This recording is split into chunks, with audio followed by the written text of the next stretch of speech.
Le Seigneur Jésus représente lui-même en tant qu'homme, l'homme tel que Dieu le veut.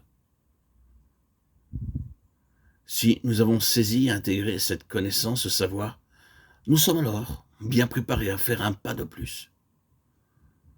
Et nous comprendrons sans peine que toutes les voies de Dieu envers nous sont dominées de son côté par cette préoccupation constante que nous apprenions à connaître notre Seigneur, afin de le connaître lui. Philippiens 3,10. Examiner rétrospectivement à cette lumière-là toutes nos expériences s'éclairent, épreuves, perplexité, détresse, situations sans issue, impuissance devant les hommes et les événements, échecs et déconvenus de toutes sortes, pression des circonstances, toutes ces choses ont le même sens aux yeux de Dieu. Le creuset a toujours pour notre esprit un but de purification, c'est vrai. Les fournaises que nous traversons pour fruit constant le développement des grâces chrétiennes, l'élimination des scories morales qui encombrent notre vie. C'est vrai aussi. Mais à travers tout cela, l'objectif suprême et unique que Dieu a en vue, c'est de nous faire croître dans sa connaissance. Pour apprendre à connaître Christ comme Christ aspire à être connu,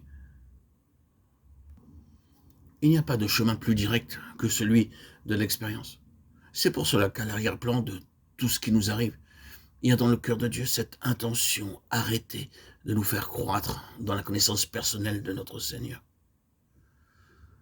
Si souvent c'est le service, le travail qui occupe notre pensée, nous nous figurons qu'en accomplissant toutes sortes de choses pour Jésus-Christ, nous atteindrons le but essentiel de notre vie. Nous tenons à exercer un ministère. L'œuvre que nous voulons faire pour lui, nous la voyons sous l'aspect d'une carrière personnelle clairement dessinée.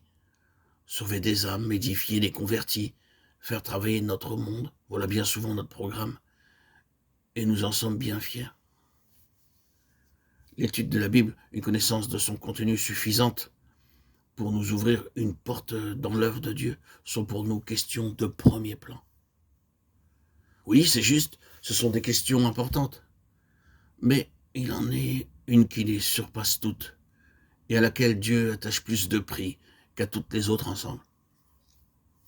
C'est notre connaissance de Christ et le développement de notre relation personnelle avec lui. Il ne faut pas s'y méprendre. On peut faire preuve à l'égard des Écritures d'une véritable maîtrise.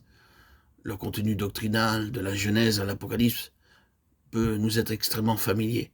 On peut prendre la défense des vérités cardinales de la foi chrétienne, mettre au service de l'Église un zèle infatigable, vouer au salut des hommes le meilleur de soi-même, et n'avoir de Dieu lui-même, malgré tout cela, qu'une connaissance bien limitée. C'est son intimité qu'il nous offre. Que de fois n'est-il pas obligé de nous enlever notre travail pour que nous le découvrions, lui? Notre valeur spirituelle ne se mesure en dernière analyse ni à la culture que nous possédons, ni à la documentation que nous pouvons fournir, ni à l'orthodoxie de notre doctrine, ni à la quantité de travail que nous accomplissons, ni à la somme de vérités que nous croyons avoir assimilées. C'est le degré de notre connaissance personnelle du Seigneur qui détermine notre valeur spirituelle, car c'est elle seule qui peut faire apparaître au dehors la vraie puissance de Dieu. C'est la seule chose qui demeurera quand tout le reste aura passé. Nous pouvons disparaître, mais si notre ministère est fondé sur une connaissance personnelle de Dieu, il continuera à exercer ses effets quand nous ne serons plus là.